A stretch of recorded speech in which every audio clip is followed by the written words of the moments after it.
Forget about the big one. Something much worse is on its way. Unfortunately, earthquakes cannot be predicted. Nevertheless, because to advances in geology in recent decades, we may at least attempt to identify locations with the best conditions for their occurrence. We know that the Earth's crust is made up of tectonic plates, which are enormous chunks of crust, and to a lesser degree, upper mantle, that move in tandem like pieces of a giant puzzle. In addition to the 20 main plates, there are so-called microplates which are much smaller. Well, the locations where tectonic plates collide are known as subduction zones, in which the smaller or less energetic plate attempts to avoid the collision by diving beneath the bigger one. Many of the places affected by these faults, such as Chile and Japan, are sadly known for the devastating earthquakes that have struck them in the past. While another region like California, which is crossed by the San Andreas Fault, is frequently said to be on the verge of suffering the consequences of a fearsome earthquake in the future, the Big One, as it is known there. Nothing compared to what could happen in a stretch of shoreline just a little north, dominated by the Cascade Range. Forget the Big One, it'll be the Big One cubed. The locals have already dubbed it with shameless pride, the really big one.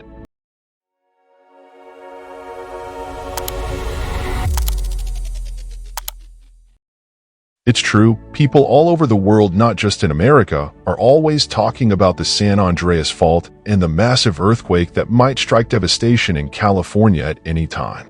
However, a new and well-documented study reveals that there is a location that has received little attention but will undoubtedly be affected by a much more significant earthquake in the near future.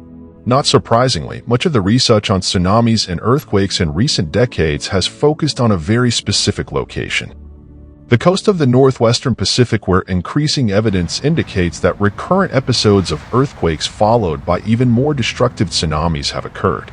The root of those calamities, which are now remote in time, was recently located in the Cascade subduction zone, a fault that runs roughly 200 kilometers off the coast and 1,100 kilometers from Cape Mendocino in northern California to Vancouver Island in Canada. Cascadia, the Spanish name for the volcanic mountain range of the Cascades, runs inland and parallel to the shore for a length comparable to that of the fault. And this entire region is now thought to be capable of produce earthquakes of magnitude 8 or 9, as deadly as those that struck Indonesia in 2004 and Japan in 2011. The Cascadia subduction zone is where the Juan de Fuca and Gorda tectonic plates collide and slip beneath the North American plate. The plates move slowly but gradually toward each other, yet they are currently locked in the locations where they make contact. However, there will come a time when the energy gathered in the collision exceeds that generated by friction, and what will most likely be labeled as the greatest natural disaster in the history of North America will occur. But how can we be certain of all this? And why is there so little discussion about this impending catastrophe? There are numerous reasons, ranging from the media indoctrination of the many Hollywood versions of the final disaster, namely the one that destroys the iconic metropolis of Los Angeles, to the cultural isolation of untamed regions such as Oregon and the Canadian border. To answer the first point, it was previously assumed that tsunamis on the northern Pacific coast could only be caused by distant earthquakes which would arrive with hours of warning. Local tsunamis were not a major issue at the time. This was mostly because there were no written records of such events, and the Cascadia subduction zone was thought to be incapable of creating major earthquakes. Until 40 years ago, no one knew the Cascadia subduction zone existed. The last large earthquake in the area occurred several hundred years ago, when the Pacific coast had not yet been settled by Europeans.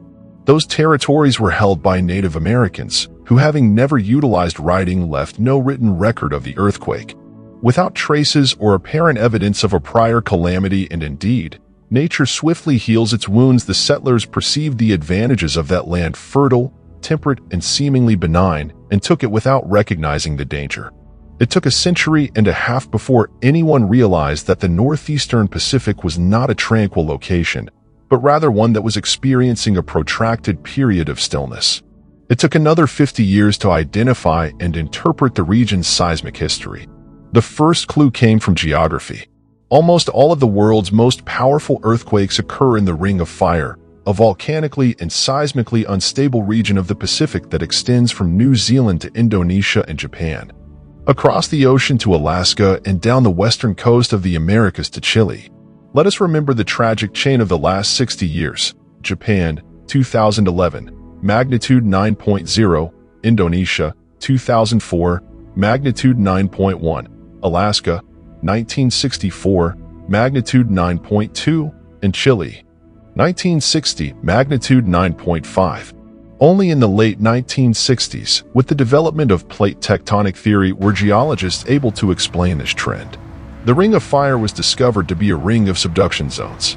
The majority of earthquakes in the region are triggered by continental plates that remain locked against oceanic plates, such as North America versus Juan de Fuca, before suddenly unlocking. Almost all volcanoes are generated when oceanic plates slide beneath continental ones, eventually reaching temperatures and pressures high enough to melt the rock above them. Only the northern section of the ring appeared to be free of seismic activity, both past and present. Was there a gap in the Ring of Fire then? The smoking gun for the case's answer came from Japan, where many documents from that time period were uncovered, including one concerning a large wave that wrecked the coast. That wave was certainly a tsunami, but its origin remained unknown, so much so that it was dubbed the Orphan Tsunami in ancient records, meaning it had no cause. Several years later, in 1996, it was discovered that the tsunami was generated by a 9.0 magnitude earthquake that struck North America on January 26, 1700. This evidence led to the discovery that several Native American tribes had also preserved and passed down their memories of the event. The stories described the ground trembling or massive ocean waves. They were thought to be legends, yet they were in fact accounts. And based on documented Japanese sources as well as unwritten Native American sources, we can today say with considerable certainty that one of the world's greatest earthquakes occurred at 9 p.m. on January 26th near the western coast of North America. The Cascade Undersea Fault disintegrated along its entire length, resulting in massive shocks and tsunamis reaching across the Pacific to Southeast Asia. The acknowledgement of definitive evidence in geological documentation indicates that it was not a one-time catastrophe, but rather a tragedy that has occurred at irregular intervals of hundreds of years. Geological data suggests that at least 41 significant earthquakes have occurred in Cascadia over the last 10,000 years. How do we know? When a large earthquake strikes open water, it causes mud and sand to flow along continental borders and into submarine canyons. In the abyssal plain, coarse sediments known as turbidites flow. These sediments are distinct from the tiny particle matter that accumulates between major tectonic events. The dating of small particles using carbon-14 analysis and other methods allows us to estimate with high precision when big earthquakes happened over the previous 10,000 years.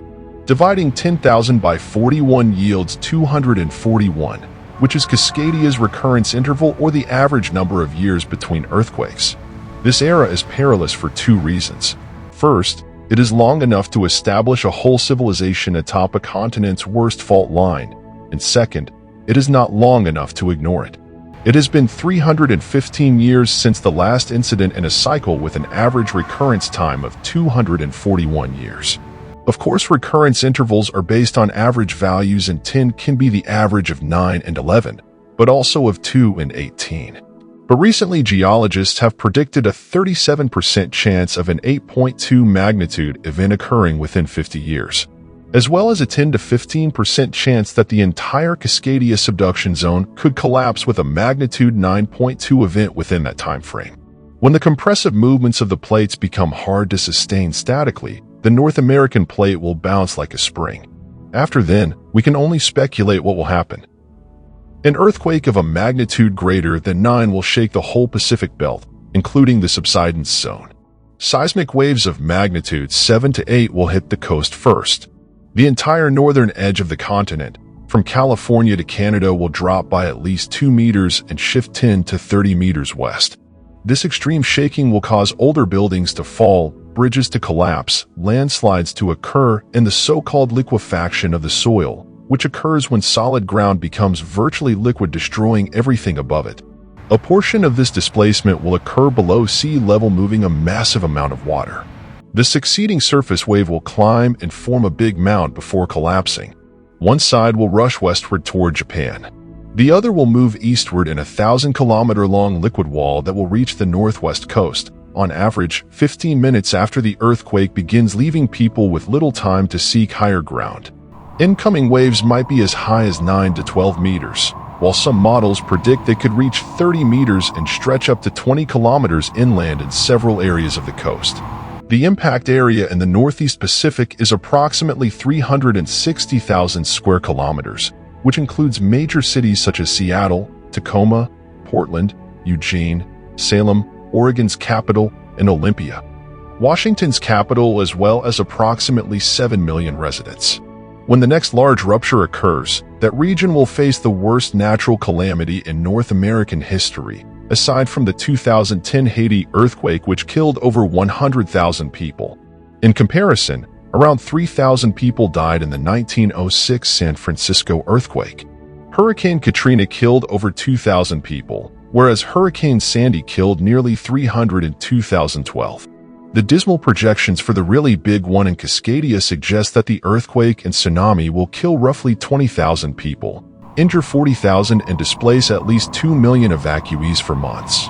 These figures may seem nearly soothing when compared to the devastation caused by earthquakes in far more densely inhabited places of the world.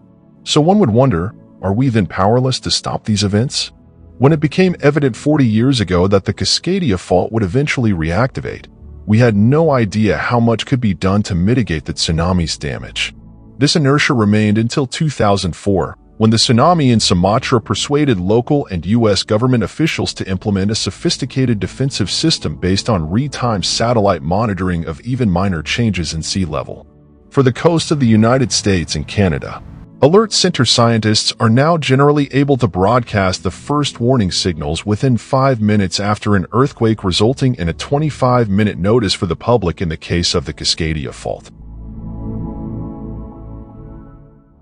Not much, but keep in mind that we are not discussing just any catastrophic calamity, but the really big one.